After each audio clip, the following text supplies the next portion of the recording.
मुंबई शहर अंधेरीमधल्या एका मोठ्या हॉस्पिटलमध्ये 25 वर्षांचा ओंकार नावाचा एक हुशार आणि मेहनती मुलगा काम करत होता. तो गेल्या 3 वर्षांपासून सिक्युरिटी गार्ड सुपरवायझर म्हणून नोकरी करत होता. दररोज सकाळपासून रात्रीपर्यंत तो प्रामाणिकपणे आपलं काम करत असे.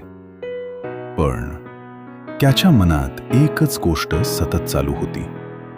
ही नोकरी माझ्या सगळ्या गरजा पूर्ण करू शकत नाही. ओंकारच्या घरी आई वडील होते.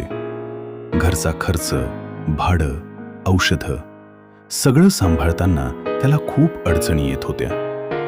महिन्याच्या शेवटी हातात काहीच राहत नव्हतं. एक दिवस रात्री ड्युटीवर असताना तो हॉस्पिटलच्या गेटवर उभा होता. पावसाचे थेंब पडत होते आणि त्याच्या डोक्यात विचारांची गर्दी झाली होती. तो स्वतःशीच म्हणाला, मी किती दिवस असंच जगणार? काहीतरी बदल करायलाच हवा.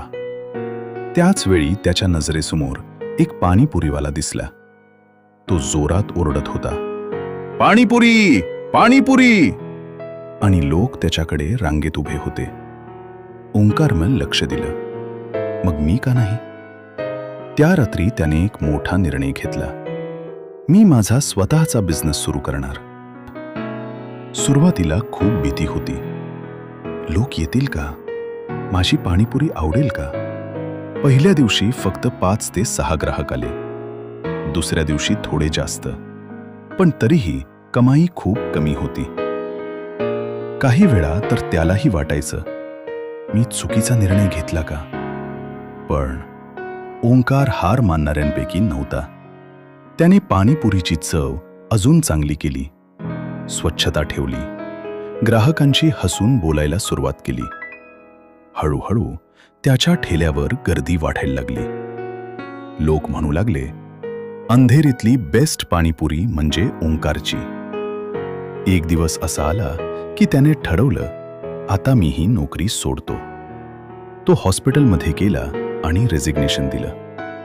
का सोडतोयस? ओंकार हसून म्हणाला, सर, आता मला माझं स्वतःचं काहीतरी मोठं करायचं आहे.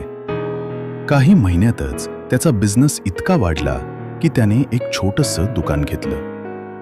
आज ओंकार फक्त पाणीपुरीवाला नाही, तर एक सक्सेसफुल बिझनेसमॅन झाला आहे.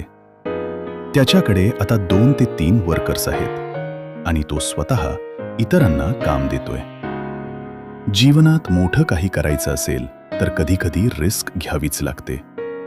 नोकरी सुरक्षित असते, पण बिझनेस स्वप्न पूर्ण करतो. हार न मानता मेहनत केली तर यश नक्की मिळतं.